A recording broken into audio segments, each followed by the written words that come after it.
Hello friends, मैं सुधीर स्वागत करता हूं आप सभी का आपके अपने चैनल स्कोर मैक्स पे। और आज हम डिस्कस करने वाले हैं MCO1 यूनिट 10 मोटिवेशन के इम्पोर्टेंट क्वेश्चंस जो कि एग्जाम पर्सपेक्टिव से काफ़ी इंपॉर्टेंट है। और अगर आपने मेरे चैनल को अभी तक सब्सक्राइब नहीं किया है तो इसे सब्सक्राइब कर लें, जिसके थ्रू कि आपको लेटेस्ट वीडियोज़ के अपडेट रेगुलर मिलते रहें। तो चलते हैं चैप्टर के ऊपर। तो सबसे पहला आपका जो क्वेश्चन बनता है, define motivation and also mention financial incentives for motivation. कि मोटिवेशन क्या होता है और मोटिवेशन के अंदर हमारे फाइनेंशियल इंसेंटिव्स क्या क्या होते हैं, किस तरह आप फाइनेंस का यूज़ कर किसी को मोटिवेट करते हैं। तो अगर हम मोटिवेशन की बात करें, इसके अंदर हमारी एक प्रोसेस होती है मोटिवेशन कि किस तरह हम किसी पर्सन को एनकरेज करते हैं, उसको बढ़ावा देते हैं, उसको उत्साहित करते हैं कि वो अपने डिज़ायर्ड गोल को या ऑर्गेनाइजेशन के डिज़ायर गोल को अचीव करने के लिए अपना 100% दे। मतलब एक तरह से हम किस तरह किसी भी इंडिविजुअल को, एम्प्लॉय को उत्तेजित करते हैं या कह सकते हैं एनकरेज करते हैं, उसी प्रोसेस को हम क्या कहते हैं, मोटिवेशन। अगर हम मोटिवेशन की बात करें तो मोटिवेशन दो तरीके से मिलता है। एक होता है आपका फाइनेंशियल मोटिवेशन, दूसरा होता है नॉन फाइनेंशियल मोटिवेशन। क्योंकि कुछ लोगों की फाइनेंशियल नीड्स पूरी हो जाती हैं तो उनके लिए वहाँ पर फाइनेंशियल मोटिवेशन कोई भी इफेक्ट नहीं दिखा पाता। लेकिन कई लोगों के पास जिनके भी फाइनेंशियल नीड्स पूरी नहीं हुई हैं तो उनके लिए, उनको मोटिवेशन के लिए फाइनेंशियल आपके जो इंसेंटिव्स हैं उनकी नीड होती हैं। तो हमारे पास दो तरह के इंसेंटिव्स होते हैं मोटिवेट करने के लिए किसी को भी। एक होता है फाइनेंशियल, दूसरा होता है नॉन फाइनेंशियल। तो इस क्वेश्चन के अंदर हमें बात करनी है कि जो भी फाइनेंशियल इंसेंटिव्स हैं जो कि मोटिवेशन में यूज किए जाते हैं। तो फाइनेंशियल इंसेंटिव कौन कौन से हो जाएंगे, या आप कह सकते हैं फाइनेंशियल पार्ट ऑफ मोटिवेशन। जिसमें आप देखते हैं कि जैसे अगर आप किसी वर्कर की सैलरी को इंक्रीज कर रहे हैं, उसके वेजेस को बढ़ा रहे हैं, उसको एडिशनल अलाउंस प्रोवाइड कर रहे हैं, बोनस दे रहे हैं, या कोई भी फाइनेंशियल इंसेंटिव्स, कमीशन प्रोवाइड करते हैं, तो वहाँ पर अपने आप में मोटिवेट रहता है वो।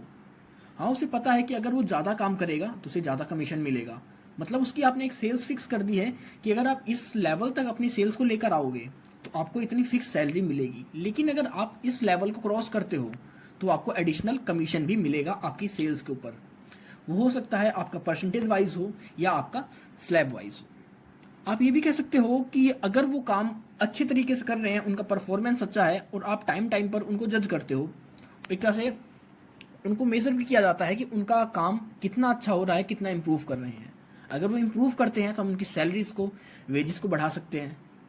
साथ के साथ अगर हमारे एम्प्लॉयज़ हैं, उन्हें ऑफिशियल वर्क के लिए ऑफिस से बाहर जाना पड़ता है, कोई ओवर टाइम कर रहा है या कोई अगर बीमार है, तो इन सभी कंडीशंस में हम उसे एडिशनल अलाउंस देकर जैसे मोटिवेट कर सकते हैं यहाँ कि हमारा उसका जो ऑर्गेनाइजेशन है वो उसको हर तरह से हेल्प प्रोवाइड कर रहा है। चाहे अगर वो कहीं ऑफिस के वर्क से बाहर जाता है तो उसको टीए देकर, अगर कहीं बाहर स्टे करता है तो उसके जो भी हम कह सकते हैं स्टे का खर्चा या खाने पीने का जो खर्चा है उसको देकर, उस साल में आपकी होली, दिवाली, आपके जो भी फेस्टिवल्स होते हैं इन फेस्टिवल्स में उसे बोनस देकर।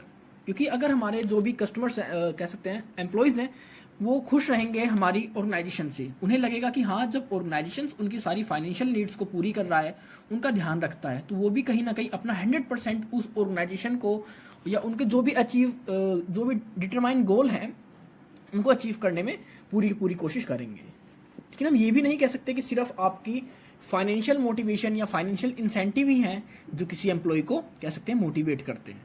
क्योंकि एक लेवल होता है आपकी सैलरीज का, आपके वेजेस का, आपके अलाउंसेस का।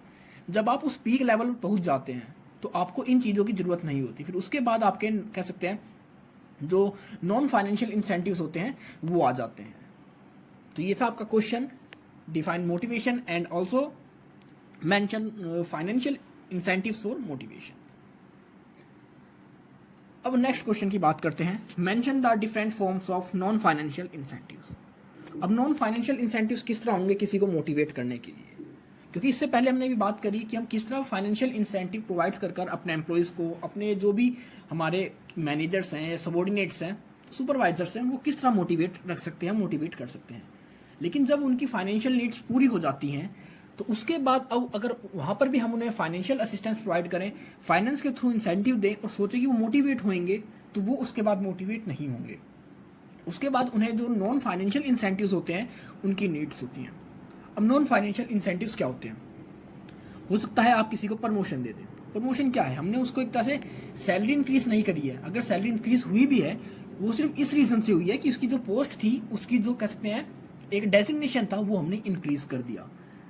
ऑर्गेनाइजेशन के अंदर डिसीजन मेकिंग पावर्स के अंदर उसको पार्टिसिपेशन का मौका दिया जाए, मीटिंग्स के अंदर उसको इनवाइट किया जाए, या फिर अगर आप कोई भी डिसीजन लेते हैं तो उनसे एक बार कंसल्ट जरूर किया जाए। तो ये क्या होता है, ये तो ऐसे सारे आपके नॉन फाइनेंशियल इंसेंटिव्स होते हैं जो कि हमारे किसी भी इंडिविजुअल को, हमारे एम्प्लॉयज़ को मोटिवेट करते हैं ज़्यादा से ज़्यादा अपना 100% देने के लिए ऑर्गेनाइजेशन को। नेक्स्ट क्वेश्चन आता है आपका, list the motivational prospections of Maslow model. अगर हम मास्लो मॉडल की बात करते हैं तो इन्होंने जो आपको मोटिवेशन की इन्होंने जो हमें स्टेजेस बताई हैं, नॉर्मली 5 तरह की कैटेगरीज में इन्होंने अपने मोटिवेशन लेवल को डिस्क्राइब किया है। अगर हम मास्लो की हम जो बात करते हैं तो इनके हिसाब से 5 तरह की हमारी नीड्स होती हैं। अगर हम सीक्वेंस की बात करें तो सबसे पहले कौन सी सीक्वेंस आता है हमारा, साइकोलॉजिकल नीड्स और बेसिक नीड्स। क्योंकि जब अगर हम बात करें कोई पर्सन किसी भी जगह पर नया नया आया है रहने के लिए, तो सबसे पहले वो क्या देखेगा कि उसकी बेसिक नीड्स क्या हैं। रहने के लिए घर, उसके पास खाने के लिए खाना हो और पहनने के लिए कपड़े हो। मतलब उसकी जो बेसिक नीड्स होती हैं, सबसे पहले इंसान उन चीज़ों के थ्रू ही मोटिवेट होता है। अभी कोई नया शहर में आया है, किसी नए कस्बे में रहने के लिए आया है, उसके पास कुछ भी नहीं है, और हम उसको जाके सीधे उसके साथ हम जो सोशल इंटरेक्शन है वो बढ़ाएं, या कह सकते हैं कि वो क्या करना चाहे या अपनी वो सिक्योरिटी के ऊपर काम करे, तो उन चीज़ों में काम नहीं कर पाएगा। क्योंकि जब तक इंसान की बेसिक नीड्स पूरी नहीं होती तब तक वो किसी और काम पे फोकस नहीं कर पाता। तो सबसे पहली होती है हमारी बेसिक नीड्स। इसके बाद आती है आपकी सिक्योरिटी नीड्स। अब बेसिक नीड्स तो पूरी हो गई, लेकिन हम जहाँ पर रह रहे हैं हमें एक एश्योरेंस चाहिए, हमें सिक्योरिटी चाहिए कि हाँ, हमें यहाँ से कोई निकाल नहीं सकता। अगर आप किसी जॉब के अंदर जाते हैं तो आप ये सोचते हैं कि आपकी एक परमानेंट जॉब आपको मिल जाए, कि ये ना हो कि आपको डे बाय डे स्विच करना पड़े, या कोई भी मिस्टेक हुई आपसे तो आपको बिना नोटिस के वहाँ से निकाल दिया जाए। हर कोई अपनी आप एक तरह से सिक्योरिटी चाहता है। उसके बाद आता है आपकी social need, belonging and love and affection needs. अब वो देखता है कि वो जिस तरह की सोसाइटी में रहता है वहाँ पर उन लोगों के साथ घुलना मिलना, उसकी तरह से कह सकते हैं सोशल इंटरेक्शन बढ़ना लग जाता है। क्योंकि कोई भी इंसान है, कोई भी ह्यूमन बीइंग है, कोई भी एम्प्लॉय है, वो अकेला किसी ऑर्गेनाइजेशन के अंदर, किसी सोसाइटी के अंदर कहीं भी नहीं रह सकता। हम हरदम ग्रुप्स में रहते हैं, तो उसकी जो थर्ड नीड होती है वो सोशल नीड्स होती हैं। अब इसके बाद होती है सेल्फ स्टीम नीड्स। अब जब उसकी बेसिक नीड्स पूरी हो गई, सिक्योरिटी नीड्स पूरी हो गई, सोशल नीड्स पूरी हो गई, तो अब देखेगा कि मतलब कौन सी नीड्स हैं। सब कुछ तो उसके पास आ चुका है, लेकिन कौन सी उसकी डिजायर्स हैं, इलाइड ड्रीम्स हैं जो अभी तक पूरे नहीं हुए। जैसा कि हम कह सकते हैं वो कोई कार परचेज करना चाहता था, बहुत अच्छा अपने लिए हाउस परचेज करना चाहता था। मतलब ये सारी नीड्स इसके अंदर आ जाएंगी। या अपने वो कह सकते हैं अपने मोबाइल के ऊपर एक्सपेंस, अभी तक हो सकता है कोई नॉर्मल फ़ोन यूज़ करता हो, अब हो सकता है कि वो गूगल या एप्पल के फ़ोन्स को प्रेफरेंस करे, उन्हें लेना चाहे, तो वो सारा आपका आ जाता है सेल्फ स्टीम नीड्स के अंदर। और आपका जो लास्ट पार्ट आता है, इसका लास्ट कैटेगरी आती है सेल्फ एक्चुअलाइजेशन नीड्स। अब इसके अंदर होता है कि अब हमारी सारी नीड्स पूरी हो चुकी हैं, चाहे सोसाइटिकल नीड्स हो, सेल्फ स्टीम नीड्स हो, बेसिक नीड्स हो। तो हम देखते हैं कि जब हम हर तरह से एक तरह से संपन्न हो जाते हैं, सब कुछ हमारे पास अवेलेबल होता है, तो हम सोचते हैं कि ऐसा कौन सा काम है जो मैं करना चाहता था, लेकिन मैं कह सकते हैं अपने रिसोर्सेज की वजह से उस काम को नहीं कर पाया। हो सकता है कोई ऐसा भी इंसान हो कि उसका काम रहा हो कि वो खुद का एंटरप्रेन्योर बने, खुद का बिजनेस मॉडल स्टैंड करे, लेकिन उसके पास रिसोर्सेज नहीं थे, तो उसने कुछ टाइम तक जॉब करी, अपने लिए फाइनेंशियल रिसोर्सेज को कलेक्ट करा। लेकिन अब जब उसके पास उसके फाइनेंशियल रिसोर्सेज कलेक्ट हो चुके हैं, उसके पास इतना ह्यूमन रिसोर्स भी अवेलेबल है कि वो अपना खुद का स्टार्टअप कर सकता है। तो इस स्टेज में आकर बात करते हैं हम सेल्फ एक्चुअलाइजेशन की, कि हम क्या करना चाहते थे, हम उस चीज़ को करते हैं, उसके थ्रू हमें मोटिवेशन मिलता है। तो ये थी आपकी मोटिवेशन की, आपकी मास्लो की थ्योरी। इसके बाद हम बात करेंगे mention the characteristics of general and organizational context of Maslow's need from your experience. कि मास्लोज नीड के अकॉर्डिंग किसी भी एक इंडिविजुअल की हम बात करें जनरल कॉन्टेक्स्ट और ऑर्गेनाइजेशनल कॉन्टेक्स्ट में, उसका क्या क्या एक्सपीरियंस होता है, वो क्या क्या उनसे एक्सपेक्ट करता है। तो अगर हम बात करते हैं जनरल कॉन्टेक्स्ट की, तो जनरल कॉन्टेक्स्ट में किसी भी इंडिविजुअल की क्या नीड होती है। अगर साइकोलॉजिकल नीड्स या हम बेसिक नीड्स की बात करें तो वो होती है आराम से सो सके, पानी पी सके, खाना खा सके, उसके लिए रहने की जगह हो, और जो भी उसकी बॉडी या कह सकते हैं फिजिकल नीड्स होती हैं, उसके पास थोड़ा बहुत पैसा हो। तो ये तो बात करते हैं जनरल कॉन्टेक्स्ट के अंदर, कोई भी इंडिविजुअल है उसकी क्या बेसिक नीड्स होती हैं। लेकिन अभी हम अगर बात करें ऑर्गेनाइजेशन के बारे में, ऑर्गेनाइजेशन के कॉन्टेक्स्ट में, तो यहाँ पर हम बात करेंगे कि जो भी हमारे एम्प्लॉयज़ हैं उनको जो भी मोनेटरी रिवार्ड्स हैं वो मिलते रहें, जिसके थ्रू कि वो ज़्यादा से ज़्यादा सेटिस्फाई रह सके। क्योंकि अगर आप किसी ऑर्गेनाइजेशन के अंदर हैं तो आपका जो सबसे पहला बेसिक आपका इंसेंटिव होता है, या आपकी जो बेसिक नीड्स होती है वो होता है आप वहाँ से ज़्यादा अर्निंग कर सकूं। अब दूसरा होता है सेफ्टी नीड्स। अगर हम सेफ्टी नीड जनरल कॉन्टेक्स्ट की बात करें तो यहाँ पर हम बात करते हैं शेल्टर के बारे में, कि हर कोई चाहता है उसके पास एक शेल्टर हो जिसके थ्रू वो अपने आप को प्रोटेक्ट रख सके। लेकिन जब ऑर्गेनाइजेशन की बात करते हैं तो ऑर्गेनाइजेशन में बात करते हैं कि वो अपनी लाइफ की जो भी कह सकते हैं अनिश्चितताएं हैं या जो भी रिस्क है उनकी लाइफ के अंदर, उस रिस्क को किस तरह खत्म कर सकें या उस रिस्क को किस तरह कम करें। जैसे कि इंश्योरेंस के थ्रू, हाउस लोन्स के through, health and accident insurance के थ्रू, मतलब ये सारे कुछ ऐसे टर्म्स है जो कि ऑर्गेनाइजेशन प्रोवाइड करती है अपने एम्प्लॉयज को उसकी लाइफ को सिक्योर करने के लिए। नेक्स्ट है आपका सोशल नीड्स। अगर हम सोशल नीड्स की बात करें जनरल कॉन्टेक्स्ट में तो यहाँ पर हम बात करते हैं किस तरह हम अपनी सोसाइटी के साथ इंटरेक्ट करते हैं, हमारा सोसाइटी में हमारा किस तरह बिहेवियर है, किस तरह हम उनके साथ रहते हैं। लेकिन हम बात करते हैं अगर ऑर्गेनाइजेशनल कॉन्टेक्स्ट के बारे में तो वहाँ पर देखते हैं कि किस तरह हम किसी दूसरे वर्ग के साथ काम कर दूसरे ग्रुप के साथ काम कर रहे हैं, क्या स्कोप है, किस तरह हम दूसरे के साथ इंटरेक्शन करते हैं, किस तरह हमारा कम्युनिकेशन साइकिल है, कि किस तरह हमारे इंटरपर्सनल रिलेशनशिप हैं एक दूसरे एम्प्लॉयज के साथ। इसके बाद हम बात करते हैं स्टीम नीड्स की। अगर स्टीम नीड्स की बात करें तो अगर हम जनरल कॉन्टेक्स्ट की बात करें तो यहाँ पर हम देखते हैं कि हमारे पास जो कॉन्फिडेंस है, हमारी क्या स्ट्रेंथ है, हमारी क्या एबिलिटी है, मतलब हम उन चीज़ों को देखते हैं कि हाँ मैंने क्या सोचा था या मैं क्या करना चाहता था, मतलब एक कहते हम इलाइट की तरफ जाते हैं यहाँ पर। और अगर हम ऑर्गेनाइजेशनल कॉन्टेक्स्ट की बात करें तो यहाँ पर बात करते हैं कि जैसे हम अपने आप में सेल्फ कॉन्फिडेंट हो जाते हैं कि हाँ मैं इस काम को कर सकता हूँ, मैं इसके लिए एकदम सूटेबल पर्सन हूँ, मेरे पास सारी अथॉरिटी है या मेरे पास इसका प्रॉपर नॉलेज है। मतलब एक तरह से होता है कि आप अपनी पीक पे पहुंच जाते हैं जब आप सब कुछ कर सकते हैं, आपकी जो भी विशेष होती हैं उनको पूरा कर लेते हैं।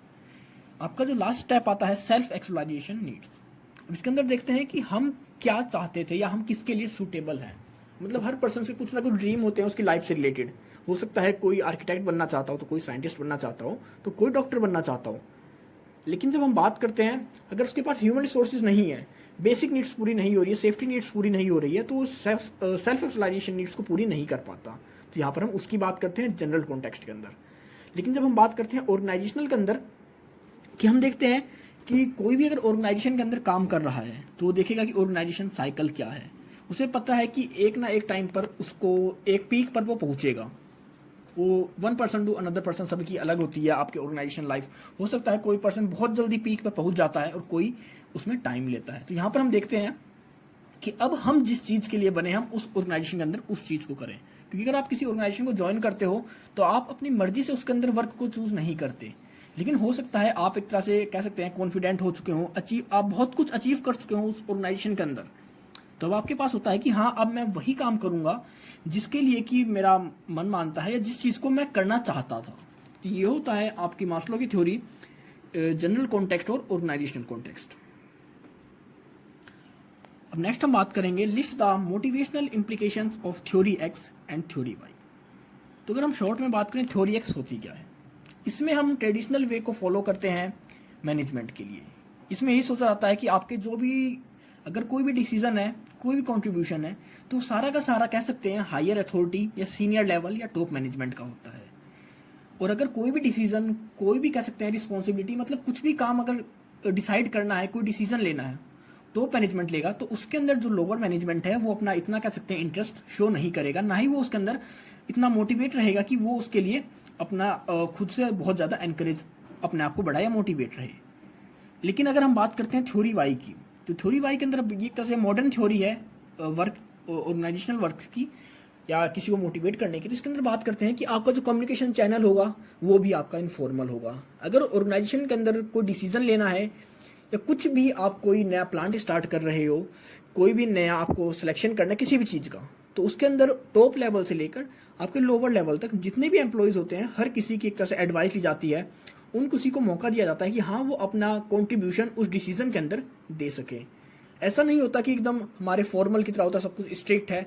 अगर किसी लोअर लेवल को किसी टॉप लेवल से बात भी करनी है तो उसे एक हायरकी को या कह सकते हैं चेन को फॉलो करना पड़ेगा। इसमें ऐसा कुछ सिस्टम नहीं है। अगर किसी लोअर लेवल को टॉप मैनेजमेंट से बात करनी है तो डायरेक्टली उससे जाकर इंटरेक्ट कर सकता है।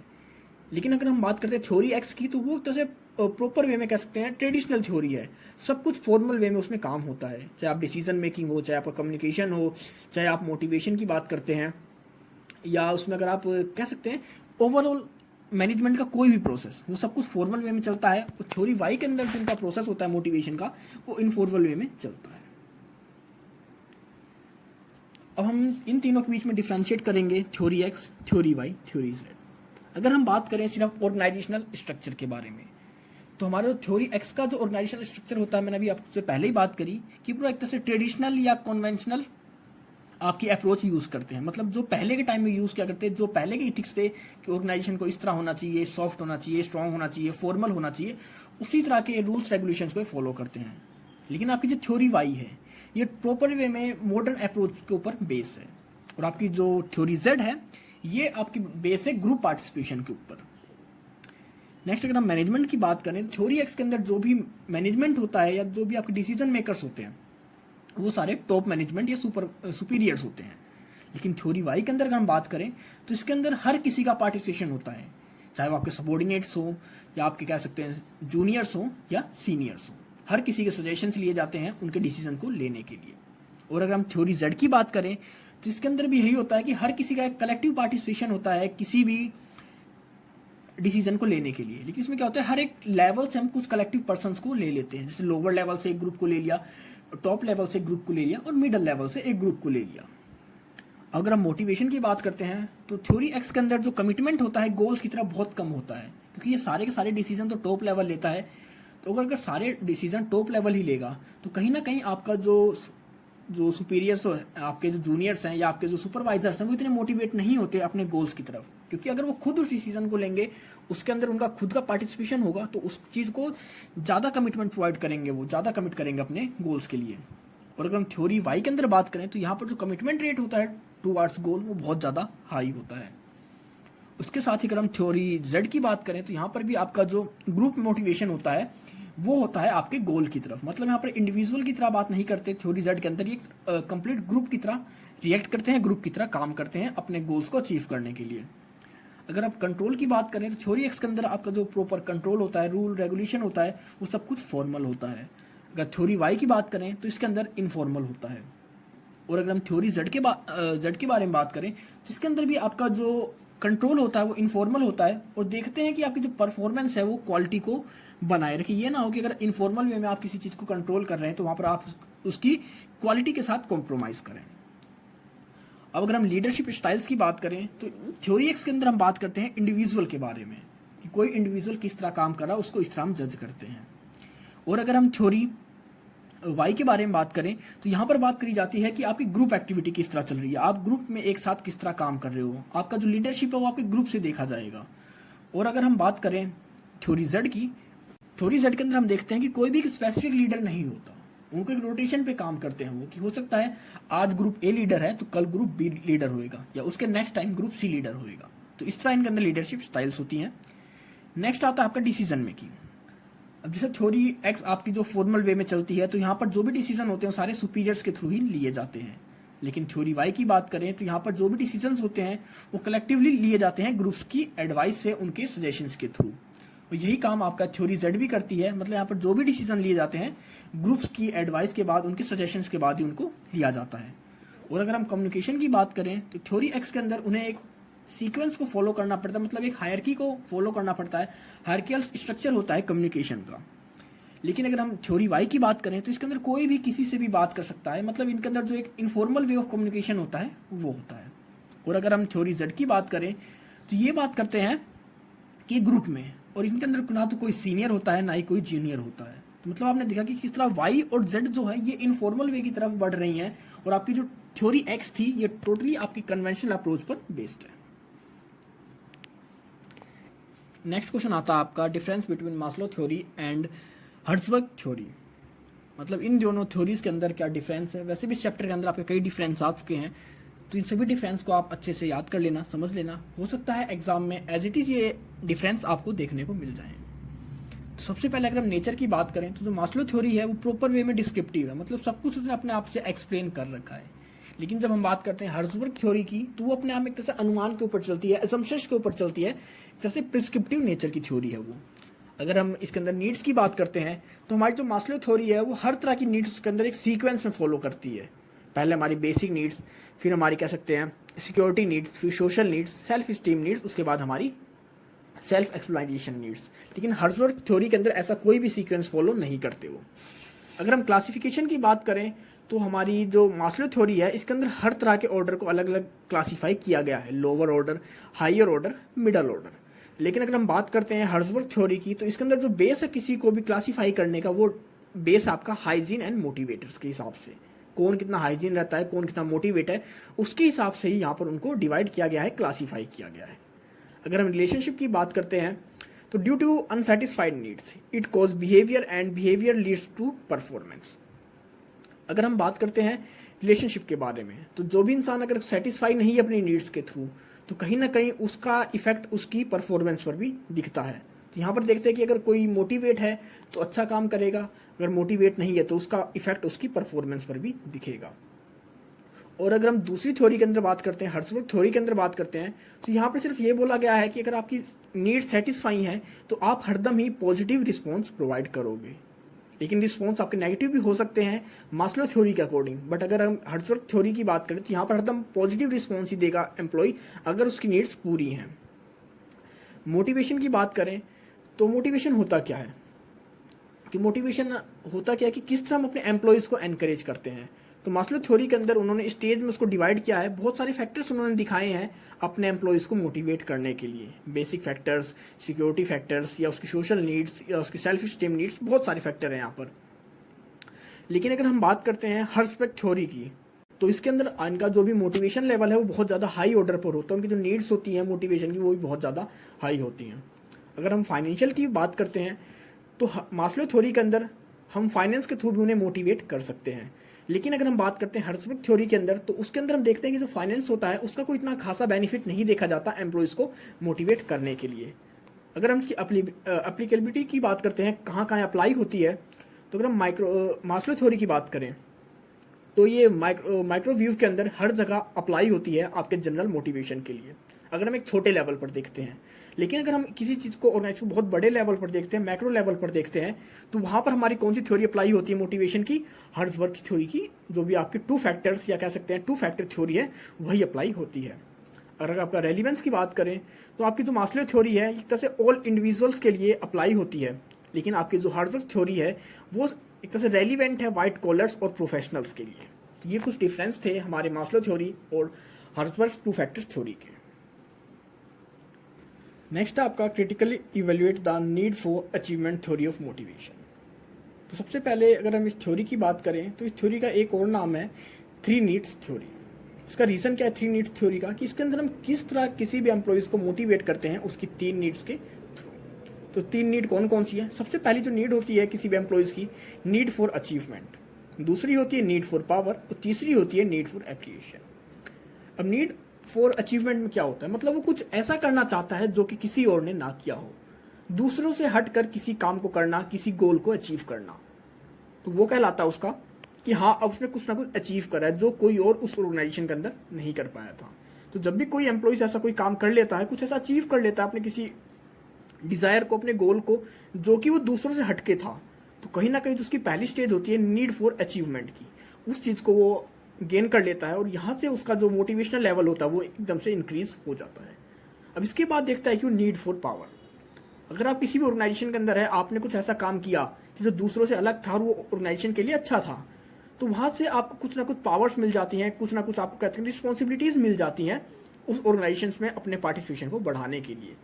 तो जब अगर किसी एम्प्लॉयज़ को कह सकते हैं उसने कुछ अचीव किया अच्छा और उसके बाद उसे कुछ एक एडिशनल पावर्स मिल गई, किसी उसे नई ड्यूटीज़ मिल गई, कुछ चैलेंजिंग जॉब्स मिल गए, तो वहाँ से वो और मोटिवेट हो जाता है कि हाँ मैंने कुछ अच्छा किया, उसकी वजह से मुझे ऑर्गेनाइजेशन के अंदर कुछ पावर दी गई हैं, कुछ नई नई रिस्पॉन्सिबिलिटीज़ दी गई हैं, अब मैं इन गोल्स को अचीव करूँगा। इसके बाद क्या होता है, उसने कुछ अचीव भी कर चुका है, इसके बाद उसके पास कुछ पावर्स भी हो चुकी हैं। अब बात करता है एफिलिएशन की, मतलब खुद की एक पहचान बनाना चाहता है वो अब एक, कि हाँ काम तो हर कोई कर रहा है, हर किसी के पास पावर है, लेकिन मैं किस तरह सबसे यूनिक दिखूँ। अगर ऑर्गेनाइजेशन के अंदर कोई भी वर्क आता है तो किस तरह मुझे अलग से पहचाना जा सके, किस तरह मेरी काम को, मेरे नाम को अलग से वैल्यू दी जाए। तो ये होता है आपका नीड फॉर एफिलिएशन। और जब ये तीनों नीड्स हमारे एम्प्लॉयज़ की पूरी हो जाती हैं तो ये कहीं ना कहीं मोटिवेशन के उस पीक पर होते हैं जिससे ऊपर उनका मोटिवेशन नहीं हो सकता। मतलब एकदम ये पीक लेवल होता है मोटिवेशन का जब हमारे एम्प्लॉयज़ को एफिलिएशन मिल जाता है किसी भी ऑर्गेनाइजेशन के अंदर, किसी भी सोसाइटी या कह सकते हैं किसी भी फर्म के अंदर। आई होप आपको सब कुछ समझ में आ गया होगा। अगर आपको कोई इशू है, कोई डाउट है तो आप कमेंट सेक्शन में कमेंट करके पूछ सकते हैं, नहीं तो आप मुझे मेरे इंस्टाग्राम अकाउंट पर फॉलो भी कर सकते हैं। तो मिलते हैं जल्दी एक नई वीडियो के साथ, तब तक के लिए take care, good bye friends.